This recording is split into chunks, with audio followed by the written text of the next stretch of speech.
Good day everyone, welcome to the Best Online Tutorials channel. In this one, I will explain to you how to refund Gemini subscription. So your strategy depends entirely on where you click subscribe. If it's Android/Google Play Bath, this is the easiest. You need to go to your playgoogle.com, right? And then if you paid through the web, right, so through your computer, the refund is going to be a bit harder. So first you must cancel the subscription to stop future charges. Then you go to onegoogle.com, so to this address, and then go to the support page. Right, and in here, don't select Gemini Help, select the billing issue. So just type in billing, and also guys, you can just use a live agent.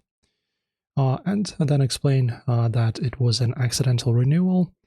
Agents in this year still have the power to issue a one-time courtesy refund. So don't let accidental click cost you $20. If this helped you reclaim your budget, make sure to like and subscribe.